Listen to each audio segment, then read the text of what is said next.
At meal times, I always wait until last. I hold back in the corner while the pastor's wife places the heavy cauldron of oatmeal on the table. It is smoking and black as death on the outside, as though fetched straight from the devil's inferno.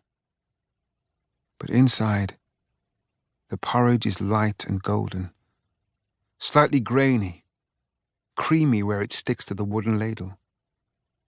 Brita Kaitha stirs with a broad wooden spatula, digging down to the bottom and then up again, breaking the skin that has formed on top and filling every corner of the cabin with the aroma of hay and pollen. The children and hard hands sit waiting. I see their pale faces, a silent wall of hunger. Her expression stern.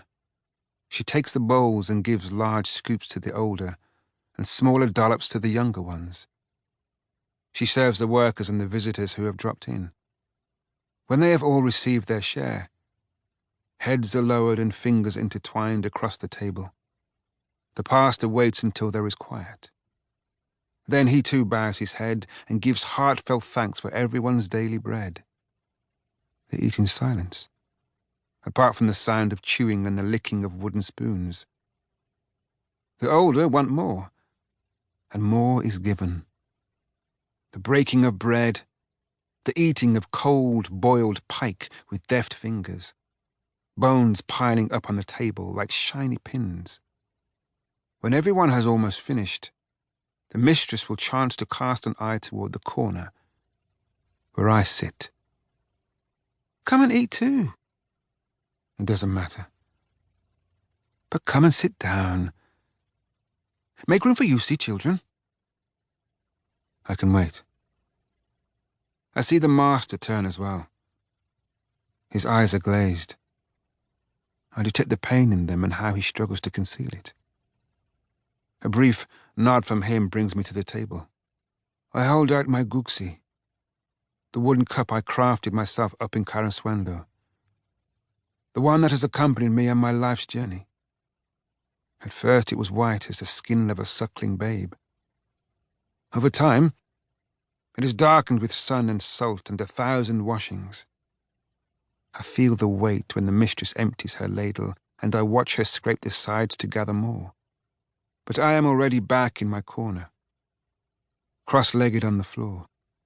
The sticky, barley-tasting porridge I devour has cooled by now to the same temperature as my mouth.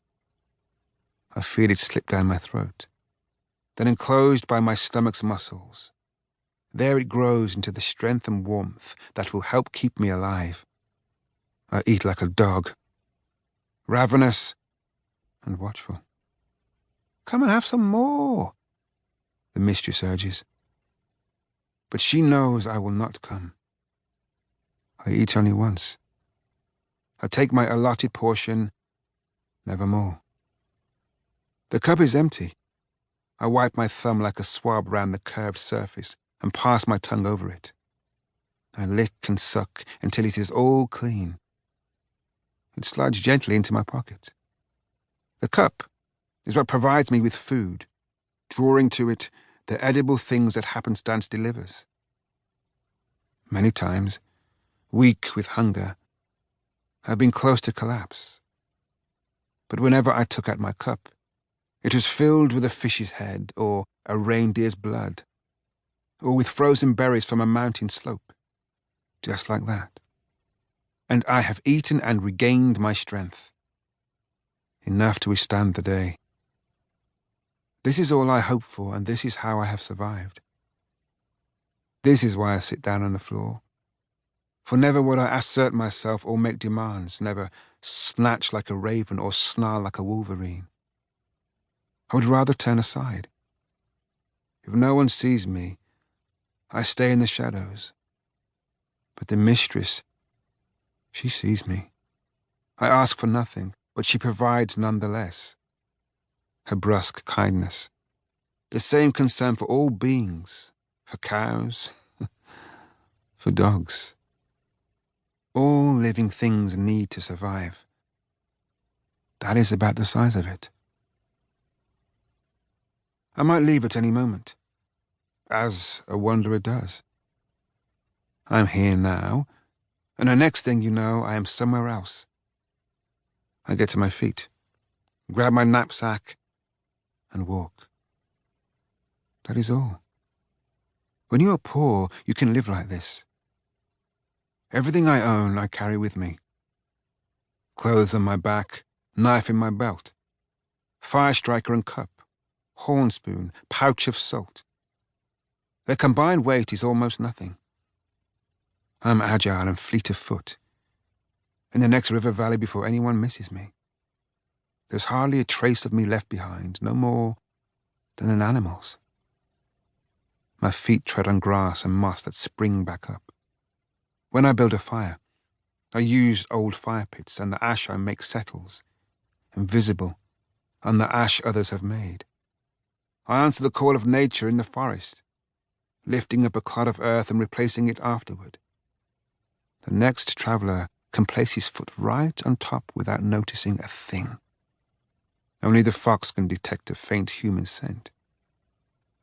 In winter, my ski tracks fly across the pillowy skies of snow several cubits above the ground, and on spring's arrival, all the pockmarks left by my sticks will melt away. It is possible for humans to live this way, without damaging, without disturbing, without really existing, being like the forest, like a host of summer leaves and autumn detritus, like midwinter snow and myriad buds opened by the sun in spring. When it is finally time to leave, it is as though you have never been here.